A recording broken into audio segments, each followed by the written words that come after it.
今回の作品は、誕生石色を使ったシリーズで、4月なので、宝石の雫のモルガナイト色を使います。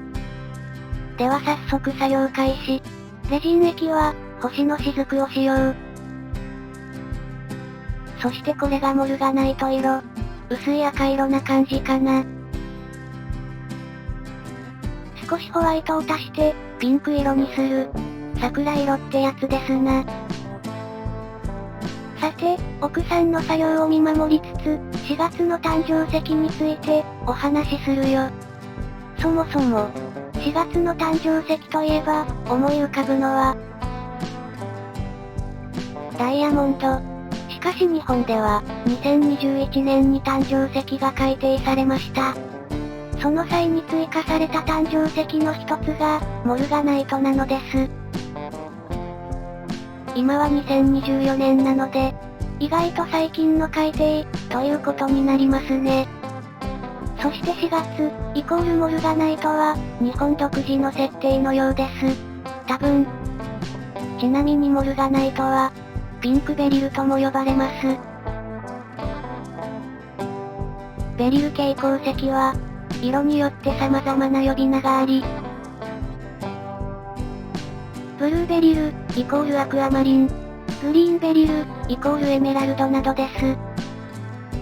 ちなみに、ダイヤモンドは、どんな色のダイヤモンドでも、全部、ダイヤモンドって呼ばれます。ベリルとは違う。だからこそモルガナイトが、誕生石色に選定されたのだと思います。誕生石色として、ダイヤモンドを発売するのは難しい。さっき言った通り、ダイヤモンドには様々な色があるからね。ちなみに、ダイヤモンドの色で一番価値が高いのは赤色らしい。レッドダイヤモンドは幻のダイヤモンドと呼ばれているようで、世界に30個ぐらいしかないらしい。すごい話だ。ほんとかな。まあ今回の趣旨とはずれるので、ダイヤモンドの話は置いておきましょう。さて、花に花言葉があるように、石には宝石言葉があります。モルガナイトの宝石言葉は、愛情、清純、優美などです。そのため愛と癒しの、ヒーリングストーンと言われています。希少価値の高い石と比べ、お値段もお手頃だし。近年、人気が高まってきている、注目の宝石です。石言葉&お値段のことも考慮したら、プレゼントに最適かも。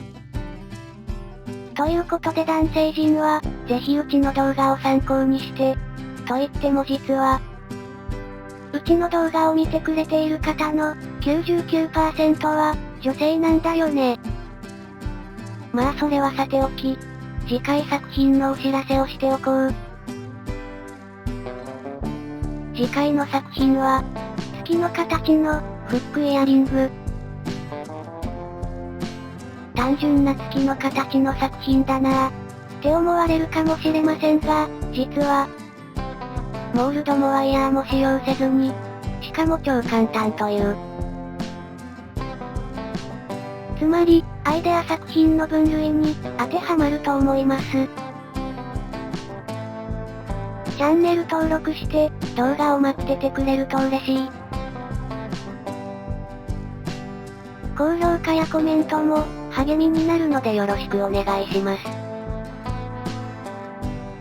それにしても今年は、春の割に雨が多い気がする。花粉の時期は、雨が降る方がいいということで、ご主人は喜んでます。さて、そろそろ奥さんの作業を、見ていこうかな。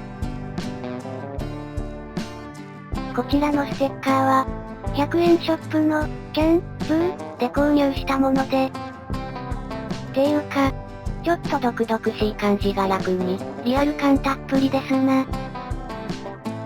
それとこの辺りで、前半に使った素材を簡単に紹介しておこう。まずはこの素材。100円ショップのキャンドゥで購入したもの。この円形のリングは無限の可能性を秘めていると感じます。そしてこの C 缶はパーツクラブで購入した商品で、お値段は袋に書いてある通り、税込み110円ですな。そしてこちらの桜のシールは、100円ショップ、ダイソーで購入。ということでお値段は税込み110円。安くて素晴らしい素材である。よし。奥さんが使ったアイテムは、全部紹介できたはず。時間が経つのが早く感じます。桜ももう、散りそうです。ありがたいことに、花粉の飛散も、そろそろ終わりそうです。ご主人にとって、杉&ヒノキの花粉は冗談抜きで、毒と同じなので、本当は、高性能なガスマスクをつけて、春を過ごしたいんですよね。来年こそ、おしゃれな花粉マスクが発売されることを、祈っておこう。花粉症の特効薬はいつ発売されるのだ。まあいいや。さて、気泡はないけどバリが、対処しましょう。優しく削らないと、稀にパキッと割れるので注意。ほんと稀にね。そんな不思議なことは、多分1回ぐらいしかないと思う。さて、ちょうどいい穴が開いているので、ペンチを差し込んでるよ。めっちゃ持ちやすい。側面をレジン液でコーティング。ちなみに前もって、持ち方を考えておくと、効率的です。さて、表面をレジン液で、コーティングしていくよ。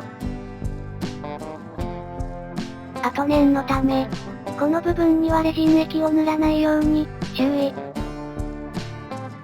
もしリング部分にレジン液がついちゃったら、すぐ不幸ね。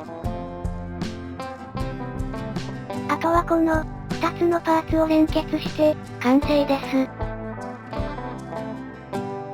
今回のエンディングも、僕の可愛い姿が見られるので、最後の最後まで、見ていってくれると嬉しい。それではまた、次回の作品で会いましょう。